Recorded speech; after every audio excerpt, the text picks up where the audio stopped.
صلی اللہ علیہ وسلم نے اہتمام کے ساتھ، پابندی کے ساتھ، بغیر ترک کیے ہوئے ادا کیا، ایسی سنت جو ہوتی ہے وہ سنت مؤکدہ بن جاتی. سنت مؤکدہ، مؤکدہ کے معنی یعنی جس کی تاکید ہو گئی، مضبوط ہو گئی، سخت ہو گئی. اور سنت مؤکدہ کا حکم بالکل واضح ہے کہ اس کو بلا عذر ترک نہیں کیا جائے گا. ایک تو یہ کہ کوئی عذر شدید ہو، انسان بہت زیادہ بیمار ہے یا مسافر ہے، گاڑی چھوٹ رہی ہے، یا خدا نخواستہ کوئی حادثہ واقعہ پیش آ گیا، ایسی صورت میں گنجائش ہے. اس کے علاوہ عادتاً یا بلا عذر یا بغیر کسی سبب کے چھوڑنا، یہ بہرحال انسان کے گناہگار ہونے کا باعث اور سبب بن جاتا ہے. دوسری سنتیں وہ ہیں جو آپ علیہ الصلاۃ والسلام نے ادا فرمائی، لیکن کبھی ترک بھی فرمایا، کبھی ادا فرمائی، کبھی ترک بھی کیا، اور بغیر عذر کے بھی ترک کیا. ایسی سنت کہلاتی ہے سنتیں غیر مؤکدہ، یعنی ہے تو سنت لیکن اس کی اس درجے میں تاکید نہیں آئی. سنت غیر مؤکدہ کا حکم بھی بالکل واضح ہے کہ ایک مسلمان کو اس کی کوشش کرنی چاہیے، اس کی ادائیگی کی فکر کرنی چاہیے، لیکن اگر یہ نہ کرے یا اس کو چھوڑ دے یا مصروفیت کی وجہ سے پابندی نہ رہے یا بغیر عذر بھی کبھی ترک کر دے تو اس سے کوئی گناہ لازم نہیں آئے گا. لیکن اگر اس کا اہتمام کرے گا تو اس کا اجر بلا شبہ ملے گا اور اس کی برکتیں بھی اس کو حاصل ہو جائیں. دوسری بات یہ ہے کہ اب کتنی نمازیں ایسی ہیں کہ جس میں سنت مؤکدہ ہے اور کتنی نمازیں ایسی ہیں جس میں سنتیں غیر مؤکدہ ہے. چونکہ الحمدللہ ہم ایک ماحول کے ساتھ زندگی گزارتے ہیں، بہت ساری چیزیں ہم بچپن سے اپنے والدین سے، اپنے اساتذہ سے، مکتب سے سیکھ رہے ہوتے ہیں. اس کو سیکھنے کے بعد اس کو یاد بھی رکھنا چاہیے. اور سب سے بڑھ کر جو آج کی ضرورت اور تقاضا ہے کہ آج کی اس نسل اور آج کے ان بچوں کو بھی سکھانا چاہیے. اس لیے کہ آپ دیکھیں بہت ساری چیزیں ایسی تھی کہ جو پہلے ہم گھروں میں سیکھ لیتے تھے. والدین اتنے تربیت یافتہ تو ہوتے تھے، اگرچہ تعلیم ان کے پاس نہیں تھی اس درجے کی جو آج ہے، اس درجے کی نہیں تھی. وہ سادے لوگ تھے، لیکن ان کو بھی پتہ ہوتا تھا کہ بچی کو کب دوپٹہ پہنانا چاہیے، کب اس کو پردہ کرانا چاہیے، گھر کے بچوں کو اپنے ساتھ مصلی پہ کھڑا کرنا چاہیے، ان کو یہ بتانا چاہیے کہ نماز میں کتنے فرض ہے، وضو کا طریقہ کیا ہے. یہ سب چیزیں اچھے ماں باپ کی تربیت سے یقیناً ہم نے سیکھی. تو آج چونکہ ہم خود کمزور ہیں تو شاید وہ چیز آگے ہم منتقل نہیں کر پا رہے یا اس کی طرف توجہ ہی نہیں جا رہی. اس لیے اچھے خاصے آج کل کے نوجوان اور صحت مند، پڑھے لکھے، صاحب عقل، بڑی بڑی باتیں کرنے والے، وہ دین کی ان بنیادی ضروری اور موٹی باتوں سے بھی بے خبر ہوتے، ان کو نہیں پتہ ہوتا.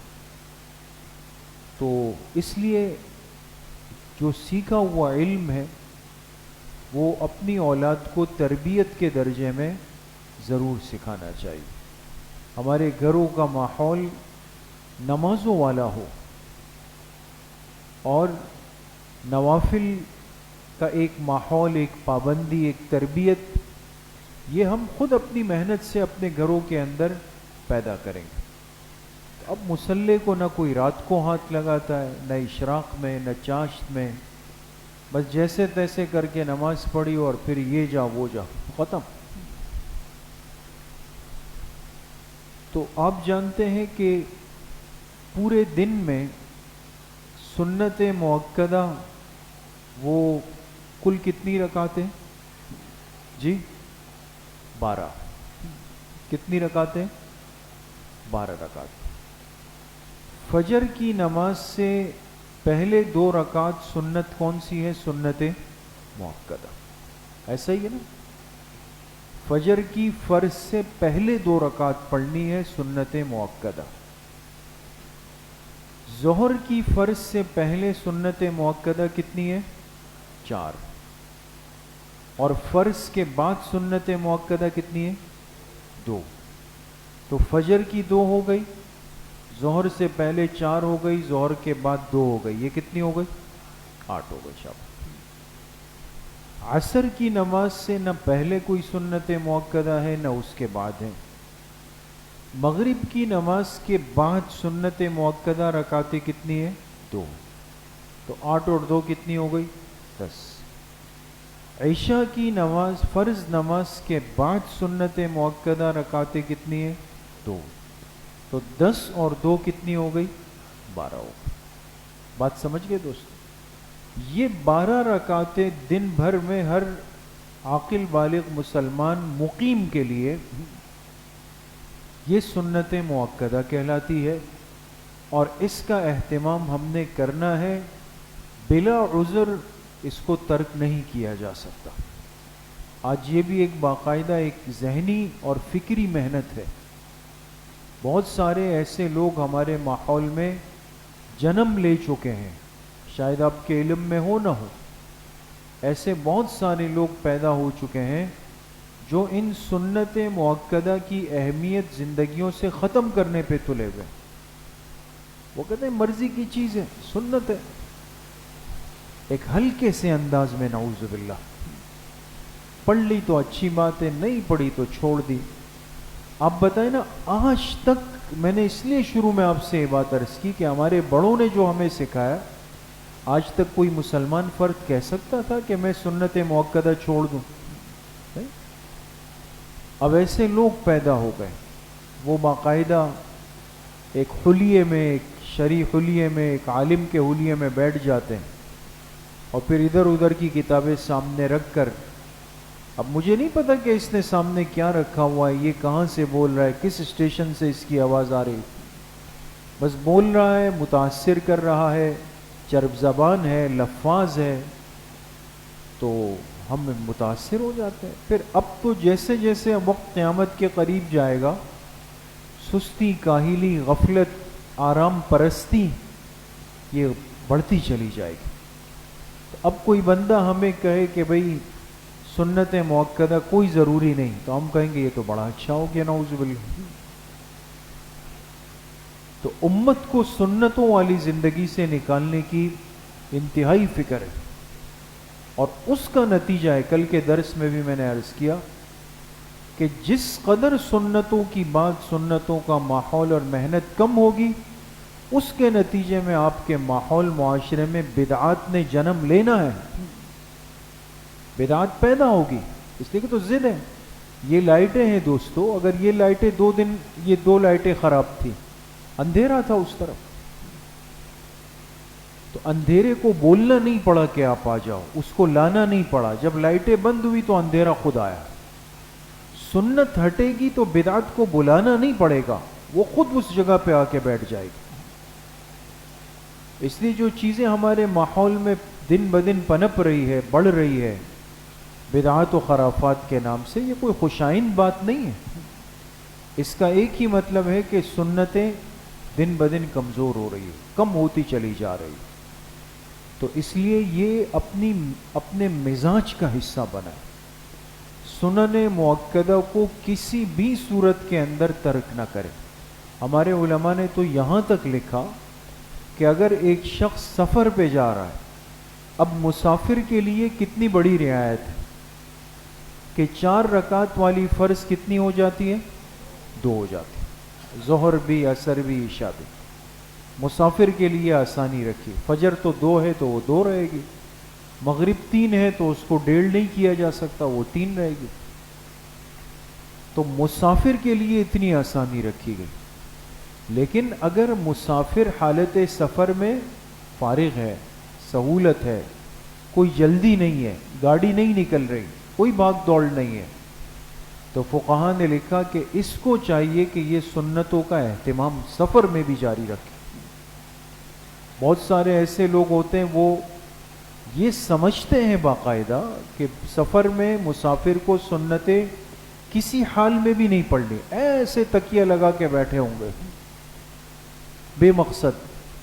جی سنتیں کہتے ہیں مسافر پہ تو سنتیں نہیں ہیں، سنتیں مسافر کے ذمے اس درجہ لازم نہیں ہے، اس میں کوئی شک نہیں، لیکن اگر مسافر کے پاس وقت ہو، فراغت ہو، سہولت ہو تو اسے سنتیں پڑھ لینی چاہیے، ترک نہیں کرنی چاہیے، تاکہ اس کی عادت سے نہ نکلے۔ ورنہ 4-8 دن کا سفر کیا، سنت مؤکدہ چھوٹ گئی، آنے کے بعد کہے گا یار کتنا اچھا تھا یار، بس چل رہے تھے، مزہ آ رہا تھا، سنتوں کے بغیر چل رہے تھے، عادت چھوٹ جائے گی۔ یہ ترغیب نہیں دی جا سکتی کسی کو کہ آپ سفر میں مطلقاً سنتوں کو ترک کر دیں۔ تو بہرحال دن بھر میں 12 رکعتیں ایسی ہے جو کیا کہلاتی ہے؟ سنت مؤکدہ کہلاتی۔ پھر ان میں سب سے زیادہ تاکید اور اہتمام کس نماز کی سنت مؤکدہ میں؟ فجر میں، فجر میں، جس میں آپ علیہ الصلاۃ والتسلیم نے ارشاد فرمایا وَلَوْ طَرَدَتْكُمُ الْخَيْلُ، فجر کی سنتوں کو ترک مرد کرنا چاہے گھوڑے تمہیں روند نہ ڈالے، یعنی گھوڑا جب بدک جاتا ہے، بے قابو ہو جاتا ہے، تو جہاں اس کے پیر لگ گئے اس نے سامنے والے کو اڑا دیا، روند دیا۔ یہ ایک تعبیر تھی، عربی زبان کی سختی تھی کہ کچھ بھی ہو جائے لیکن فجر کی سنتوں کو اپنی زندگی سے مت نکالنا، تاکید فرمائے۔ اس لیے فجر کا اہتمام ہے، اور یہی وجہ ہے کہ فقہا نے یہ مسئلہ لکھا اور ہمیں سمجھنا چاہیے اور اس پر عمل کرنا چاہیے کہ اگر کوئی شخص اٹھے اور اسے ایسا لگے کہ ٹائم اتنا کم ہے میرے پاس، 4-5 منٹ ہے جس میں صرف فجر کی فرض وقت میں پڑھ لوں گا، سنتوں میں گیا تو فرض کا وقت قضا میں چلا جائے گا، تو اس بندے کو پہلے کیا پڑھنی چاہیے؟ فرض پڑھنی چاہیے، فرض پڑھ لے۔ فرض پڑھنے کے بعد سورج نکلا، یعنی وقت نکل گیا فجر کا، سنتیں رہ گئی، تو اب کیا کریں ان 2 سنتوں کا؟ اشراق کے وقت میں اس کو پڑھ لے۔ اس دن کی سنتوں کے لیے یہ خاص حکم ہے، حالانکہ سنتوں کی قضا نہیں ہوتی ہے، لیکن فجر کا اہتمام اس قدر ہے کہ فقہا نے لکھا کہ اس بندے کو چاہیے اپنے آپ کو گناہگار نہ کرے، جس درجے میں بچا سکتا ہے بچائے، لہذا اس مکروہ وقت کو گزرنے دے۔ سورج طلوع ہو گیا، وقت نکل گیا، اشراق کا وقت داخل ہو گیا، تو اس وقت اس دن کی جو 2 رکعت سنت فجر کی رہ گئی تھی وہ ادا کر لے۔ البتہ اگر سابقہ زندگی کی فجر کی نمازیں رہ گئی ہے تو سابقہ فجر کی سنتوں کی قضا نہیں ہے دوستو، بات سمجھ میں آ گئی؟ فرض کی تو ہے لیکن سنتوں کی قضا ہے، صرف اس دن کے لیے یہ حکم ہے کہ اس دن اس کو چاہیے کہ اشراق کے وقت سے لے کر زوال تک اس کو جب بھی موقع ملے یہ اپنی ان سنتوں کو ادا کر لے۔ اور 2 نمازیں ایسی ہیں، 2 نمازیں کہ جس میں سنت غیر مؤکدہ ہے، وہ کون کون سی ہیں؟ عصر اور عشاء۔ عصر کی نماز میں سنن غیر مؤکدہ عصر سے پہلے ہے یا بعد میں؟ پہلے، عصر سے پہلے، اور کتنی رکعتیں؟ 4 رکعتیں، اور بہت سارے لوگ ماشاءاللہ اس کا اہتمام کرتے ہیں، اور انتہائی بابرکت نماز۔ علماء نے اس کے بڑے عجیب و غریب فوائد، برکات اور فضائل لکھے ہیں۔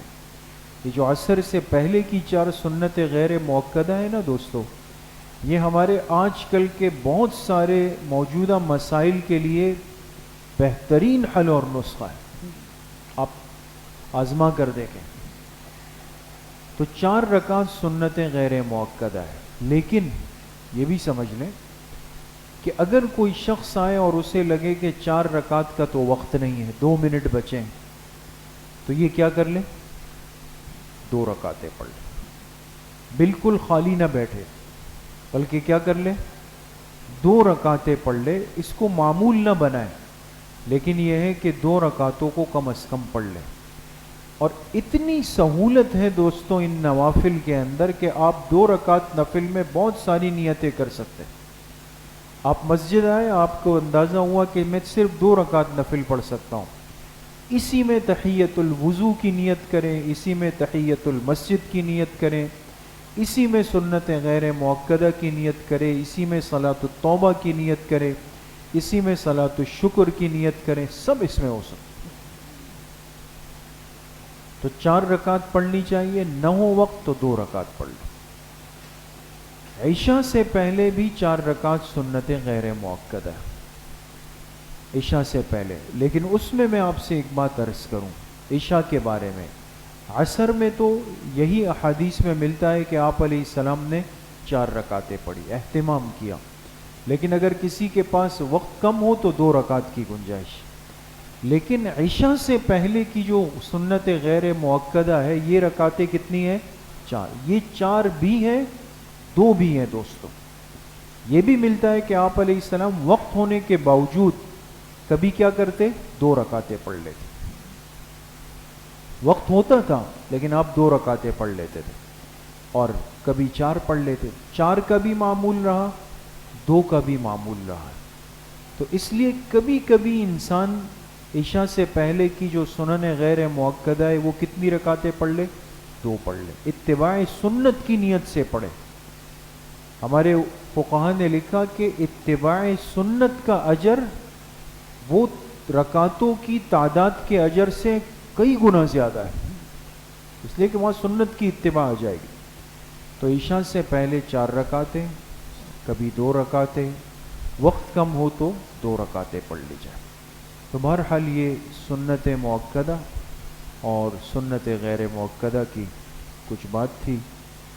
اللہ کریم مجھے بھی آپ سب کو صحیح عمل کی توفیق نصیب فرمائے. الحمدللہ رب العالمین، والصلاة والسلام على سید الانبیاء والمرسلین.